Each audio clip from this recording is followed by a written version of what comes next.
ಸತ್ಯಸ್ಪರ್ಶ Kannada TV ವೀಕ್ಷಕರಿಗೆ ಸ್ವಾಗತ ಸುಸ್ವಾಗತ. ಶಿಕ್ಷಕರು ಹಾಗೂ ಸಿಬ್ಬಂದಿ ಹಾಜರಾತಿಯನ್ನು ಕರ್ತವ್ಯ ಆಪ್ ಮೂಲಕ ಮತ್ತು ವಿದ್ಯಾರ್ಥಿಗಳ ಹಾಜರಾತಿಯನ್ನು ನಿರಂತರ ಆಪ್ ಮೂಲಕ ಸರಿಯಾಗಿ ದಾಖಲಿಸಲಾಗುತ್ತಿದೆಯೇ ಎಂಬುದನ್ನು ಪರಿಶೀಲಿಸಿ ಮಾಹಿತಿ ಪಡೆಯುವ ಸಲುವಾಗಿ ಜಿಲ್ಲಾ ಪಂಚಾಯಿತಿ ಸಿಇಒ ಕೆಆರ್ ನಂದಿನಿ ಅವರು ಪಾಂಡವಪುರ ತಾಲೂಕಿನ ಚಿಕ್ಕಾಡೆ ಗ್ರಾಮದ ಸರ್ಕಾರಿ ಹಿರಿಯ ಪ್ರಾಥಮಿಕ ಶಾಲೆಗೆ ಭೇಟಿ ನೀಡಿ ಪರಿಶೀಲನೆ ನಡೆಸಿದರು. ಬುಧವಾರ ಶಾಲೆಗೆ ದಿಢೀರ್ ಭೇಟಿ ನೀಡಿದ ಅವರು 2 ಆ್ಯಪ್ಗಳಲ್ಲಿ ಪ್ರತಿದಿನ ನಿಖರವಾಗಿ ಹಾಗೂ ಸಮಯಕ್ಕೆ ಸರಿಯಾಗಿ ಹಾಜರಾತಿ ದಾಖಲಿಸುವಂತೆ ಸಂಬಂಧಿಸಿದ ಅಧಿಕಾರಿಗಳಿಗೆ ಸೂಚಿಸಿದರು. ಹಾಗೂ ಆ್ಯಪ್ನಲ್ಲಿ ನೋಂದಣಿ ಮಾಡಲು ಯಾವುದಾದರೂ ತಾಂತ್ರಿಕ ತೊಂದರೆಗಳಿದ್ದಲ್ಲಿ ಮೇಲಧಿಕಾರಿಗಳ ಗಮನಕ್ಕೆ ತರಲು ಸೂಚಿಸಿದರು. ಶ್ರದ್ಧೆ ಮತ್ತು ಶಿಸ್ತಿನಿಂದ ವಿದ್ಯಾಭ್ಯಾಸದಲ್ಲಿ ತೊಡಗಿಸಿಕೊಳ್ಳಿ. ವಿದ್ಯಾರ್ಥಿಗಳು ಭವಿಷ್ಯದಲ್ಲಿ ಏನಾಗಬೇಕು ಎಂಬ ಗುರಿಯನ್ನು ಇಟ್ಟುಕೊಂಡು ಈ ನಿಟ್ಟಿನಲ್ಲಿ ಶ್ರದ್ಧೆ ಮತ್ತು ಶಿಸ್ತಿನಿಂದ ವಿದ್ಯಾಭ್ಯಾಸ ಮಾಡಿದರೆ ಯಾವುದೇ ಗುರಿಯನ್ನು ಸಾಧಿಸಬಹುದು ಎಂದು ವಿದ್ಯಾರ್ಥಿಗಳಿಗೆ ಕಿವಿಮಾತು ಹೇಳಿದರು. ಬಿಸಿ ಊಟ ಯೋಜನೆಯಡಿ ಗುಣಮಟ್ಟದ ಆಹಾರ ಪೂರೈಸಿ.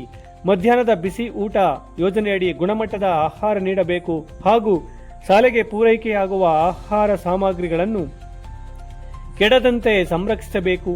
ಹಾಲು, ಮೊಟ್ಟೆ ಮತ್ತು ಬಾಳೆಹಣ್ಣುಗಳನ್ನು ಕಡ್ಡಾಯವಾಗಿ ಮಕ್ಕಳಿಗೆ ನೀಡಬೇಕು ಎಂದು ಸೂಚಿಸಿದರು.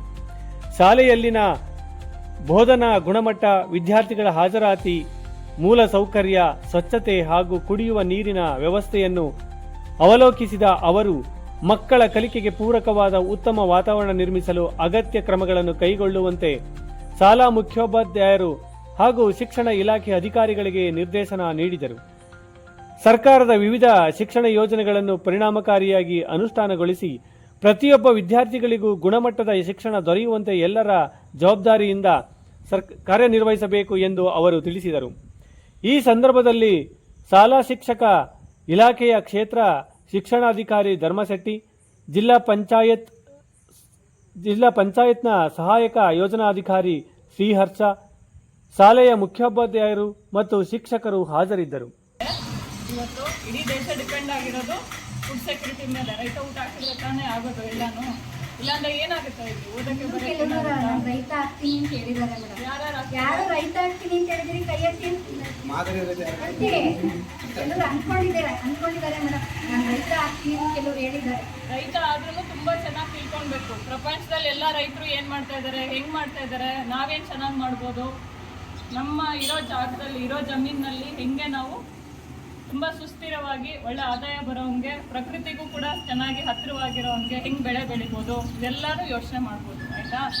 ಏನೇ ಮಾಡಿದ್ರು ಅದರಲ್ಲಿ ಏನು ಮಾಡಬೇಕು? 100% ಮಾಡಬೇಕು, ಬೆಸ್ಟ್ ಮಾಡಬೇಕು ಅಷ್ಟೇ. ಏನೇ ಕೆಲಸ ಆಗಲಿ, ಯಾವ ಕೆಲಸನೂ ದೊಡ್ಡದಲ್ಲ, ಯಾವ ಕೆಲಸನೂ ಚಿಕ್ಕದಲ್ಲ. ನಾವೆಷ್ಟು ಶ್ರದ್ಧೆ ವಹಿಸಿ ಮಾಡಿಸ್ತೀವಿ ಅದು ಮಾತ್ರ ಮುಖ್ಯ ಆಗುತ್ತೆ. ಮಾಡ್ತೀರಾ? ನೀವೇನು ಕೆಲಸ ಮಾಡಿದ್ರು ಎಷ್ಟು % ಮಾಡ್ತೀರಾ? Okay, wish you all the very best. Thank you.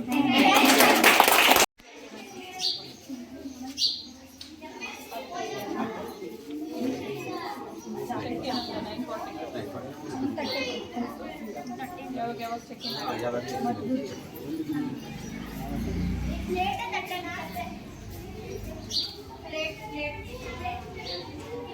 Saturday night. But ಇನ್ನೊಂದು ಏನಂದ್ರೆ ಒಂದು ಪ್ರಾಬ್ಲಮ್ ನನಗಾಗಿತ್ತು. ಸ್ವಲ್ಪ ಜೂನಲ್ಲಿ ನಾನು ಸ್ಯಾಟರ್ಡೇ ಒಂದು ಇದೆ ಮೇಡಮ್.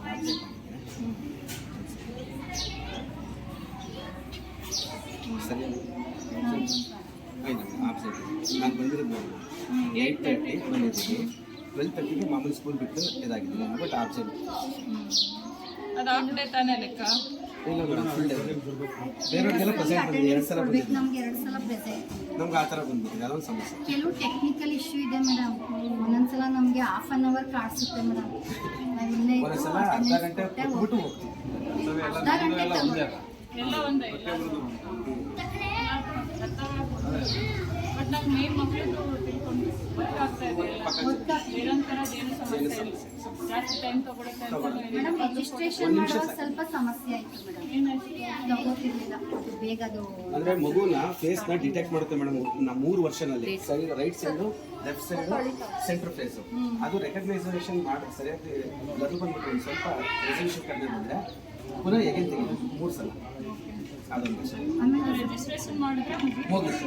ಒಂದೇ ನಿಮಗೆ ಟೈಮ್ ತಗೊಂಡು ಅದೊಂದು ಹಾಫ್ ಡೇ ಆಮೇಲೆ ಟಿ ಸಿ ಬರೋದು ಸ್ವಲ್ಪ ಮಾಡ್ತಾರೆ, ಸ್ವಲ್ಪ ಇಶ್ಯೂಸ್ ಇದೆ, ಸ್ವಲ್ಪ ಕ್ಲಿಯರ್ ಆದ್ಮೇಲೆ ಸರಿ ಹೋಗುತ್ತೆ. ಆ ಟಿ ಸಿ ಮಕ್ಕಳು ಮಾತ್ರ ಯಾರು ಆಗಿ ಬರ್ತಾರೆ ಈ ಗೂಗಲ್ ಮೀಟಿಂಗ್ ಸ್ವಲ್ಪ ಲೇಟ್ ಆಗುತ್ತೆ, ಒಂದು 3-4 ದಿನ ಆಗುತ್ತೆ. ಅದನ್ನು ಮಾಡ್ಕೊಂಡ್ರೆ ಅದು ಆಗುತ್ತೆ. ಯಾರು ಹೇಳಿದ್ರು?